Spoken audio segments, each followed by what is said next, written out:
Well, the concept of the album is sort of determined by the lyrics Richie left us 14, 15 years ago now. And we've never really looked at them properly. James we've been touring Send Away the Tigers for 2 years, you know, it'd been a real success for us, getting Godlike Genius Award with the NME, and it just felt like the right time. And when we looked at the words, we just realised how brilliant they were, and it felt good to have a kind of that academic discipline of writing music to Richie's words, like we did with the Holy Bible, really, especially for James. So just felt really good to kind of portray his intelligence and his intellect and his use of language. It just felt really like the right thing to do. Yeah, it felt like a completely different project to Send Away the Tigers. You know, Send Away the Tigers, the album before, was a big rock album which was quite anthemic, and we just felt as if we wanted to do something completely different. And this gave us the opportunity to do that. It gave us the opportunity to do something which is more akin to an art project than a commercial rock album.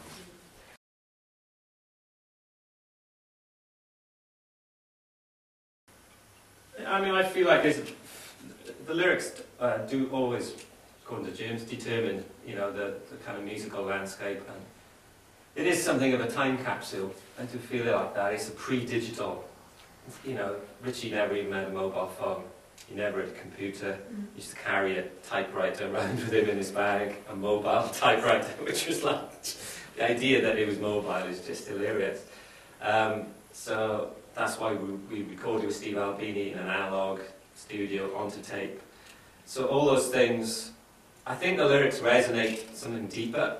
I think Richie's lyrics always did, but it does feel, you know, if you'd kind of recorded the album and buried it as a time capsule, I would have been quite happy with that. You know, as a sort of art statement.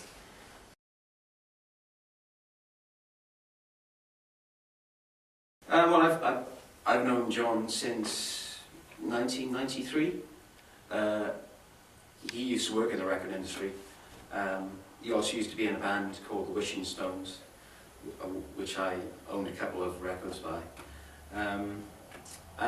He's kind of, I think when we first met socially, I just realised that, you know, we shared a lot of things in common. The Clash, we both came from working class backgrounds. We both didn't mind being willfully pretentious sometimes. And he was just a person that he was... I think you missed one element out. What? Getting seriously pissed a lot of times. Well, that was working class. There was a mutual love of alcohol in Yeah, we were kind of basically, we just had mutual friends that were just, we used to just drink and talk about music and talk about things. Anyway, I knew him for a long, long time. And basically he changed tracks and left the music industry and wrote the music industry the longest suicide note, which was Kill Your Friends. And it was just obvious to us that kind of like he had so many and basically when, you know, John left the music industry to become a novelist, it was Nick's idea that he should actually, we wanted him to write the biog, because, you know, obviously, you know, John's got a first in English literature from Glasgow University. He's very, very, very uber intelligent, and I think we wanted somebody to actually write a biography and write about the music and write about the words. We didn't want somebody to say, Manchester Preachers, 9th studio album. 10 Brit Awards, 10 NME Awards. They said they would split up one album and kill themselves and all that kind of stuff. We wanted somebody who would just actually write about the music and, more importantly, write about the words. And we knew that he was capable of that because of his intelligence. And he's a friend, and that made it all the much easier, because we gave him the record and we said, if you connect with the record, then write about it. If you don't connect with it, then we won't be friends anymore. It's like, I mean, I have to say, I think it's one of the best pieces of writing ever written about us. You know, it just... Richie. Just everything is just unbelievably touching without being overly sentimental. I mean, the reaction it's got since we put it up on the website and all that kind of stuff, you know, there's even fans writing in there saying, you know, I was crying my eyes out at the end of it, but it's so beautiful. And it really, I think because he's known James so long that he totally got the psyche of the whole thing, really. And he's obviously a brilliant writer anyway, you know, I think he can write brilliantly about many things, be it golf, be it rock and roll, whatever, but I don't know, he just got to the soul of Richie's lyrics, I think. I think he really probably understood them better than we did. I think also we just realised that when people write about music, especially in the form of a novel, or people try to portray the music industry in a film, it always lamentably fails. Music is not, the music industry or music is not something that ever transfers to novels or films. And he'd actually managed to successfully do that. He'd actually managed to satirically write about the music industry in the novel form and do it successfully. It's obvious that he understands the connections between literature and music and just in culture in general. You know, he realises the pivotal importance of music itself. I think that really shows in the way he writes the piece.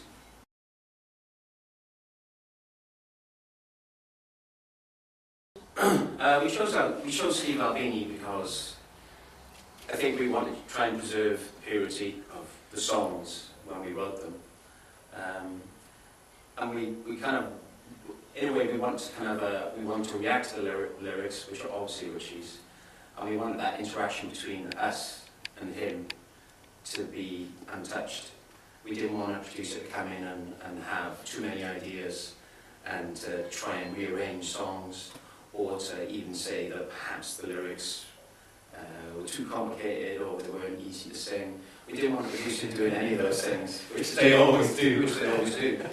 And Steve Albini is very famous for just creating an environment and not going for many takes, and he doesn't really get involved in trying to rearrange songs or have musical ideas.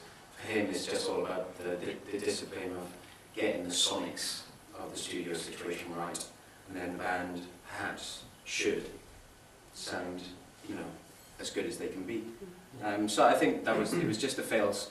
It was just, it was just the option of just having somebody who just wanted to create the environment and not fuck with it.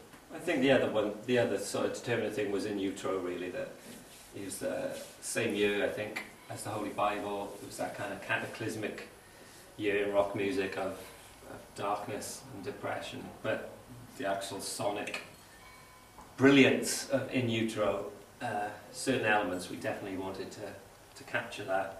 I think you can hear it, especially on something like Peeled Apples or Doors Closing Slowly, or even Pretension, Repulsion. You can hear that thing we were really, and Richie loved it In Utero. He adored that record. So deep down we realised that Stevie would have Stevie A. Deep down we realised that Richie would have loved the idea of Yes. Steve Albini producing, the music that his words are involved in. So that made us feel good about it as well, I think. We just knew we had to be on it as well. If Steve Albini's coming over, if you turn up and you haven't got any songs and you're not rehearsed, it's pointless having him, because he's not going to get anything done. So it made us very disciplined, just like we were on the Holy Bible. Everything was very sharp and tight, and I think that it kind of forced us to record an album in a different way, without a safety net. Really, it was just about the purity of everything.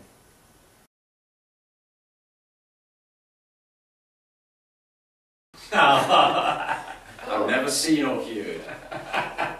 But no, I mean, this sounds overly earnest, but obviously we've had a record contract with Sony since '91, is it? Yep. And we've kind of been in the music industry since '89, 1990, something like that.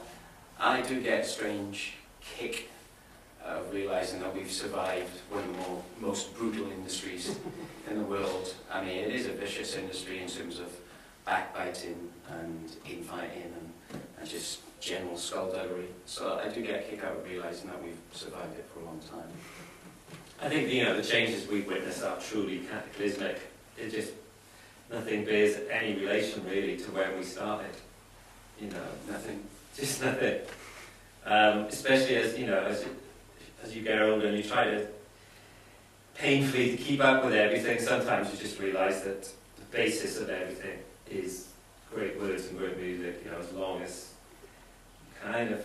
And it must be depressing if you're one of those bands that rely on getting an iPod advert to save your career. That must be hard. And there's a lot of them, and I'm glad we never had to, chase that kind of dollar. I think with Motor is kind of, I think the basis of it all is just that we all grew up with each other. I think, and that's translated into the way we interact with each other now. We still talk on the phone at least twice every day about whether it be about sport or politics or other bands. And usually we can empty a room with just being miserable and vitriolic and bitchy about other things. And I think it all starts with that. I think it all starts with us just generally being pissed off with things, whether it's petty or whether it's important. And then that translates into the fact that I want a lyric in front of me that deals with some of these things that we talk about on the phone or in the studio on the tour bus. So like on the last record, when I got songs like Rendition or Send Away the Tigers, the song itself, I realised that we're not only bitching and talking about these things, we're actually writing about them as well. And that's kind of a good process to be involved in. A lot of people just, unfortunately, only get the chance to bitch about things. They don't actually get a chance to actually try and articulate those things that you're pissed off about or you're inspired by. And I think that's the motor for still being in the band. It gives you a chance to actually articulate all these things that a lot of people would perhaps only ever talk about in the pub. I mean, deep down, we are rock and roll romanticists. We grew up believing in a lot, not believing, but appreciating a lot of rock mythology. But the thing that gnaws away at us, as John Didon would say, it is anger and hatred. Those are the two things. No matter how we've denied them, and we've gone through phases where we haven't allowed them into our lives and we try to quell them, those are the two things that we derive constant inspiration from. And there's never any shortage of songs. There's just not. There's kind of unquenchable thirst for creativity. It just doesn't seem to be going. But as you get older, that kind of anger and hatred can eat away at you, and you do actually manage to not dilute that, but keep it for the band. No, you do actually manage to, as you get older, you actually manage to write about things that inspire you as well, and that kind of gives you a bit more balance as you get older.